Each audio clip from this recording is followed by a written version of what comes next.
October 14, 2013. A survey crew is working a remote section of the Blue Ridge Mountains near the Tennessee-North Carolina border. The air is crisp, carrying the scent of damp pine and the first decay of autumn. One worker, moving through a thicket of rhododendron far from any established trailhead, kicks something hard. Not a stone, plastic, white.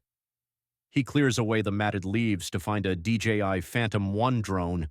Its 4 rotors are snapped, its chassis stained by iron-rich soil, but its internal housing remains intact. This is an item that shouldn't be here. In 2013, consumer drones were rare, expensive, and difficult to pilot in these dense vertical canopies. There is no case, no remote, and no pilot, just a dead machine resting in the mulch. When the SD card is later recovered and its data mirrored, investigators find a single flight log. 22 minutes of footage. The last frame is not a crash into a tree. It is a slow, deliberate hover over a clearing that, according to every topographical map of the region, does not exist.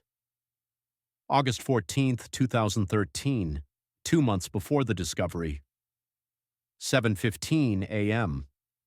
David Miller, a 44-year-old software architect and seasoned survivalist, checks out of a small motel in Gatlinburg.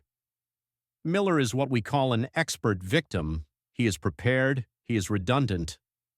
His backpack contains a satellite messenger, a topographical map printed on waterproof Tyvek, and 3 liters of water. He has hiked over 400 miles of the Appalachian Trail. He is not a man who gets lost. He is a man who solves problems. At 8:42 a.m., his silver SUV is captured by a trailhead camera at Newfound Gap. He is seen adjusting his pack. He looks at his watch. He is on schedule. 9 a.m. The hike begins. The trail is crowded near the start, but Miller is heading for the deep backcountry, toward the ridges where the mist hangs heavy and the cell signal dies. 11:30 a.m. A group of day hikers passes a man matching Miller's description near Klingman's Dome. They note his pace. Steady, purposeful. He doesn't look like a man in distress. He looks like a man with a destination. 1:14 p.m. Miller reaches a high-altitude plateau. This is where the records begin to fracture.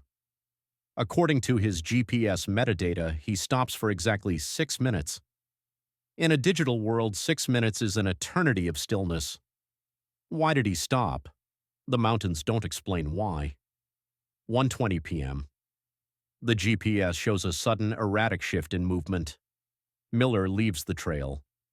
He isn't wandering, he is moving at a jog, descending into a steep, unnamed drainage. This is a violation of every rule of the backcountry. You do not leave the trail. You do not run on a 40-degree incline. 1:45 p.m. The GPS signal terminates. It doesn't fade. It doesn't drift. It simply ceases to exist. No signal, no trace, just silence. 4 p.m. The sun begins its long slide behind the Smokies. Miller's wife, Sarah, expects a check-in via his satellite messenger. The device is designed to work under heavy canopy. It is designed to be a lifeline. The screen on her phone remains dark. 8 p.m. local authorities are notified. The grieving investigator begins to emerge, not just the professionals, but the digital archivists who will spend the next decade obsessing over the Miller Gap. They look at the weather, 68 degrees, clear skies. No reason for a man like David Miller to vanish into the air. Search and rescue teams are deployed by dawn. Dogs, helicopters, thermal imaging. They find nothing. No footprint, no discarded wrapper, no broken branch. The forest is a closed door. 72 hours pass. The window of survival for a lost hiker, even one as capable as Miller, begins to close. The irony is sharp. The very tools he brought to ensure his safety, the GPS, the messenger, the drone, have become silent witnesses to avoid. The search is eventually scaled back. The files are boxed. The woods return to their natural state of indifference. The mountains keep their secrets. Then comes the drone.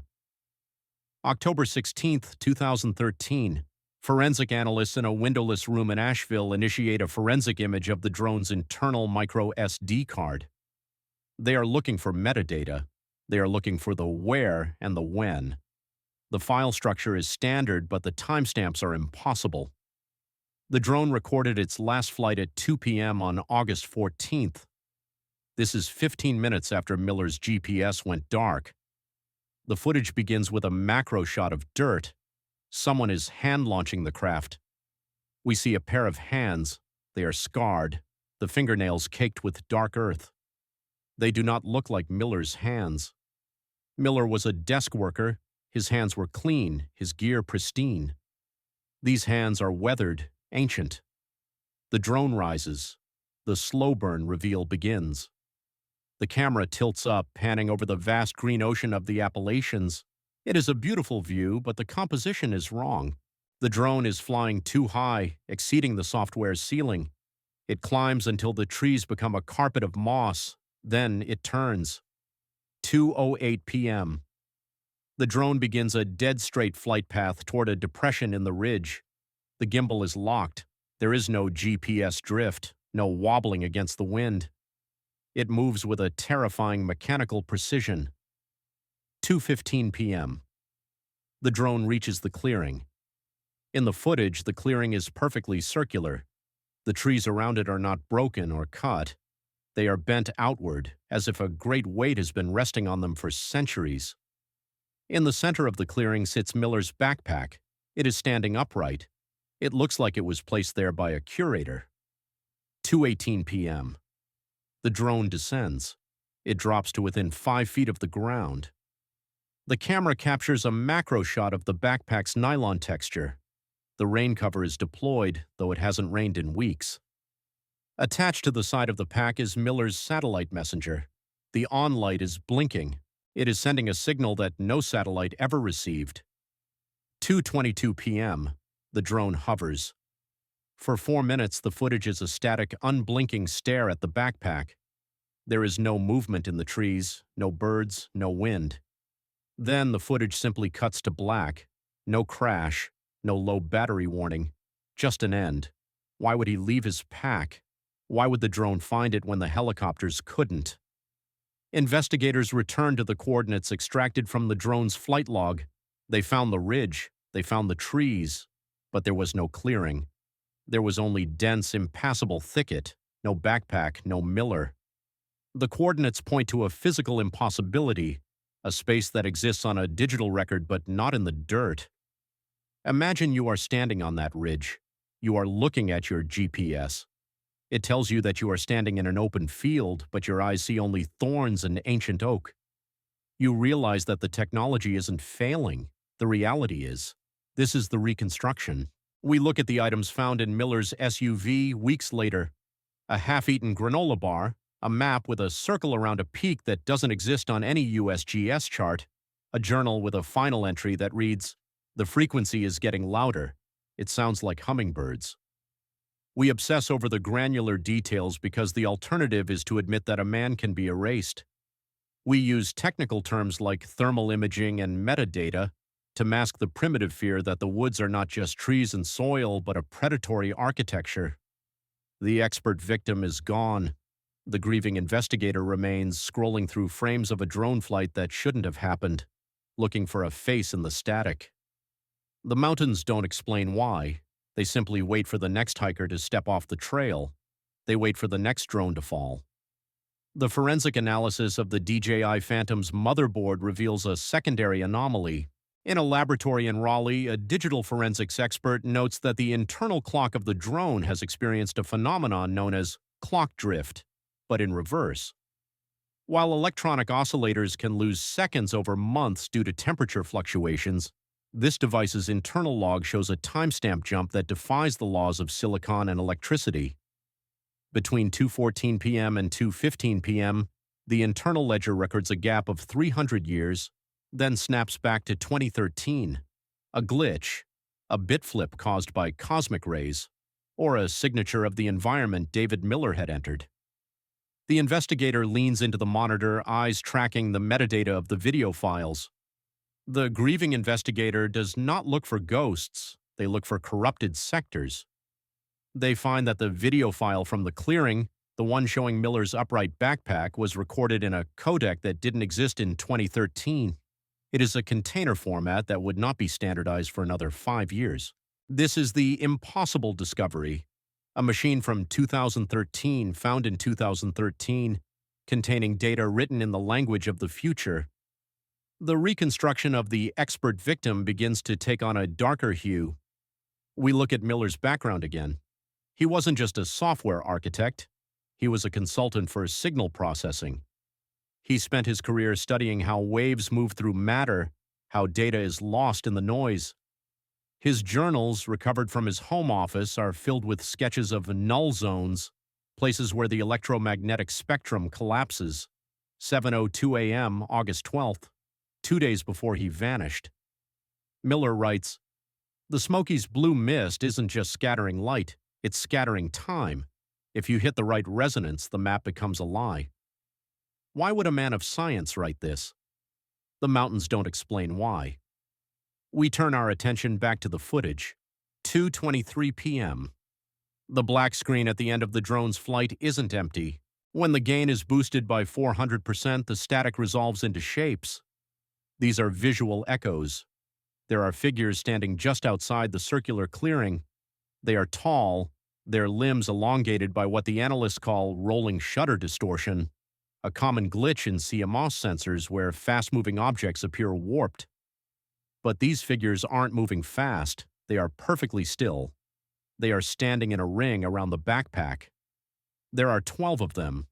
They do not have faces. They have the texture of weathered bark. Macro shots of the footage show the moss on the trees behind them appearing to grow and wither in a matter of seconds. Time is not a river here, it is a whirlpool. 3:15 p.m., October 19th, 2013. A secondary search is launched based on the drone's Phantom coordinates. This team is not made of volunteers. It is a specialized unit equipped with ground-penetrating radar, GPR, and magnetometers. They reach the site where the clearing should be. They find a magnetic anomaly. The compasses spin. The GPS units show them 40 miles away in the middle of the Atlantic Ocean. The ground beneath their boots feels hollow. The GPR technician, a man who has spent 20 years looking at the secrets of the Earth, stops. He sees a shape on his screen, 6 feet down. It is the shape of a man, but it isn't a body, it's a void, a human-shaped pocket of air encased in solid, ancient granite. There is no way for a body to be inside a rock that has been undisturbed for millions of years. No signal, no trace, just the cold, hard logic of the mountain. The lead investigator orders the site marked, but when they return the next morning with drilling equipment, the markers are gone, not pulled up, not moved. The trees themselves have changed. The oak they marked with orange tape is now a pine. The rock they stood on has been replaced by a ravine. The mountain is reconfiguring itself. This is the rule of irony. Miller's obsession with mapping the unmappable led him to a place that refuses to be measured. Imagine you are Miller in those final moments. You have the drone in the air. You see the clearing on your tablet screen. You see your own pack. But when you look up, you see only the wall of green. You realize the drone isn't looking at your world. It's looking at the one overlapping it. You reach out to touch the nylon of your bag, but your hand passes through it like smoke. You are the ghost in the machine. 4:30 p.m. The grieving investigator finds a final piece of evidence in the SUV's glove box. It's a receipt for a camera lens filter dated August 13th. On the back, Miller has scribbled a frequency, 1,420 megahertz, the hydrogen line, the frequency used by SETI to listen for extraterrestrial life. Why would a hiker need to listen to the stars in the middle of a forest? The mountains keep their secrets. The investigation is officially shuttered in December 2013. The cause of disappearance is listed as undetermined/misadventure, but the drone remains in evidence. Every few years, a new technician will open the file and look at the hands that launched it, those scarred, earth-caked hands. They realize with a jolt of forensic horror that the scars on the hands match the topographical map of the ridge where Miller vanished. The skin is the terrain. The man has become the mountain. The slow burn realization sets in. David Miller didn't get lost in the Appalachians. He was consumed by them, translated from flesh and blood into data and dirt. The last frame of the drone footage isn't a crash, it's a merger. 8:19 a.m. The sun rises over the Blue Ridge. The drone, sitting in a plastic bin in an evidence locker, suddenly powers on. Its rotors don't spin, but its internal light blinks. A message is being written to the SD card. One word, over and over. Metadata for a soul. Here. Why would it say that? August 2016. 3 years after the Miller case was archived, a park ranger performing a routine inventory of a remote drainage basin 3 miles from Newfound Gap finds a second DJI Phantom. This one is not the white plastic of the first generation. It is a newer model, a Phantom 3, released long after Miller's disappearance. Yet it is weathered in the exact same pattern. The plastic is pitted by acidic rain. The battery is swollen and leaking a strange viscous fluid that smells of ozone and old copper. This is the iterative forensic reveal. The forest is not just taking people, it is taking the search for them. When the digital forensic team mirrors the drive, they find the expert victim has been replaced by the grieving investigator. The SD card does not contain footage of David Miller. It contains footage of the first lead investigator, Marcus Thorne, who resigned from the force 6 months after the Miller file was closed, 9:12 a.m., May 14, 2015. The timestamp on the footage shows Thorne standing in his own backyard. He is holding the drone. He looks thin, obsessed.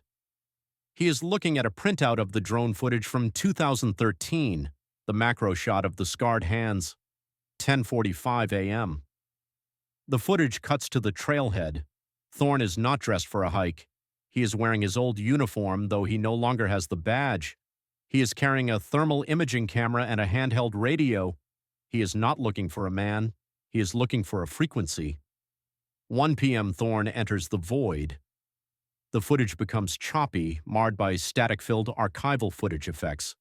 The trees in the background begin to vibrate. It is not wind, it is resonance. The drone's audio sensor picks up a low-frequency hum, exactly 1,420 megahertz translated into the audible range. It sounds like 1,000 hummingbirds. It sounds like a choir of cicadas. 1:15 p.m., Thorne stops. He is standing at the exact coordinates where the magnetic anomaly was detected 3 years prior. He looks directly at the drone. "David?" he whispers. The audio is crisp, a forensic casual clarity that feels out of place in the wilderness. "I found the pattern. The GPS drift isn't a failure of the satellite, it's a correction. The mountain is correcting our position." 1:30 p.m. The slow burn horror intensifies. Thorne begins to dig. He isn't using a shovel. He is using his bare hands. He is clawing at the dirt, the same iron-rich soil that stained the first drone. His hands begin to bleed. The fingernails crack and peel away. The camera pans down, a macro shot of dirt and blood. We watch as the scars begin to form in real time. They are not random. They are the same topographical lines seen on the hands in the 2013 footage. The mountain is writing its map onto his skin. 2 p.m. Thorne uncovers an object. It is a Tyvek map, perfectly preserved. It is Miller's map. But the circle Miller drew around the non-existent peak has moved. It is now circling the spot where Thorne is standing. The rule of irony is absolute. Thorne's expertise in tracking fugitives has led him to the only place he can never be found. 2:15 p.m. The drone begins to rise, uncommanded. We see Thorne from above. He is lying in the shallow hole he dug, his body fitting perfectly into a depression in the earth. He isn't struggling, he looks relieved. He is becoming a human-shaped pocket of air. 2:22 p.m. The footage mirrors the 2013 flight. The drone hovers over the clearing. The circular boundary is there again. The trees are bent outward, but this time there are 13 figures standing in the ring, the 12 from before and a new one. This one is wearing a tattered Asheville Police Department windbreaker, 2:30 p.m. The camera tilts up to the sky. The sun is not a yellow disk, it is a black hole, a null zone in the atmosphere. The drone's metadata shows the altitude as -500 feet. It is flying into the Earth. No signal, no trace, just the humming. 11 p.m. Back in the present, the current investigators review the Thorne files. They find a note in his apartment. It is a list of items found in Miller's car annotated in Thorne's handwriting. Next to satellite messenger, Thorne has written, "It doesn't talk to satellites, it talks to the bedrock." Next to drone, he wrote, "The eyes of the Earth." The evidence log has become a scripture. Imagine you are the technician watching this. You look at your own hands, you check your GPS, you see the blue dot of your location pulsing on the screen. Then the dot begins to move. You are sitting still in a chair in a basement in Raleigh, but according to the metadata, you are currently moving at 40 miles per hour through the heart of the Great Smoky Mountains. You are being corrected. 4 a.m. The lab's thermal imaging camera, left on overnight, captures a heat signature in the evidence locker. It is shaped like a man. It is standing over the plastic bin containing the two drones. The temperature of the figure is exactly 32 degrees Fahrenheit, freezing. The temperature of the mountain soil. The figure reaches out a hand caked in dirt, and touches the monitor. The screen fractures. The grieving investigator has become the expert victim. The cycle is iterative. The forest is expanding, not in miles, but in data. Each disappearance adds a new layer to the digital topography. Each drone flight maps a territory that consumes the cartographer. Why would they keep searching? The mountains don't explain why. They simply provide the evidence for the next searcher to find. The open loop remains. If the mountain is a machine, what is it building? If the drones are its eyes, what is it looking at? 6 a.m. A new park ranger hired to replace Thorne finds a set of keys on the trail. They belong to a silver SUV, but there is no SUV in the parking lot. There hasn't been one for 3 years. He puts the keys in his pocket and keeps walking. He doesn't know he has just joined the log. He doesn't know the mountain has already started the clock. The mountains keep their secrets, but they share their scars. September 2013. A digital reconstruction specialist at a private firm in Virginia receives a corrupted file from an anonymous server. The narrative truth is no longer a matter of police records. It has migrated into the deep web, a ghost in the architecture of our networks. The file contains a 3D point cloud, a forensic image of a landscape created by LiDAR pulses. As the specialist rotates the model, the slow burn horror reveals itself. The topography of the Blue Ridge Mountains, when viewed at a specific angle, is not a series of ridges and valleys. It is a face, a human face, miles wide, frozen in a silent scream. David Miller didn't vanish into the forest. He became a pixel in its portrait. 12:01 p.m., November 2013. Or 2. The grieving investigator proxy, now a collective of online sleuths, discovers the metadata paradox. They find that every photo David Miller took on his final hike has been remotely altered. The shadows in the background of his selfies have been moved. In the original files, the sun is at his back. In the recovered files, there are two suns, one in the sky, one rising from the forest floor. Why would the light lie? The mountains don't explain why. 2 a.m. We look at the evidence log of the items recovered from the void one last time.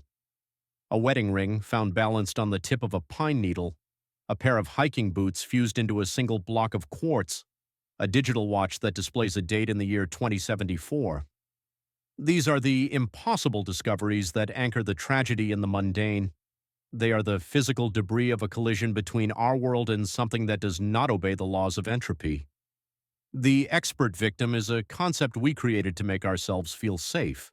We believe that if we have the right gear, the right GPS, and the right training, the mountain will respect us. But the mountain does not recognize our expertise. To the granite and the root, a software architect is the same as a fallen leaf. Both are just carbon waiting to be repurposed. 4:15 p.m. The reconstruction team applies a thermal imaging filter to the final drone footage. They find that the 12 figures in the clearing are not solid objects. They are thermal sinks, points of absolute zero. They are holes in the heat of the world. As Miller's backpack stands in the center, it begins to emit a glow. It isn't fire, it is data. Billions of lines of code pouring out of the nylon and into the soil. Miller wasn't a victim of a predator, he was a metadata transfer. He was a manual being uploaded into a system that has been running since the Precambrian.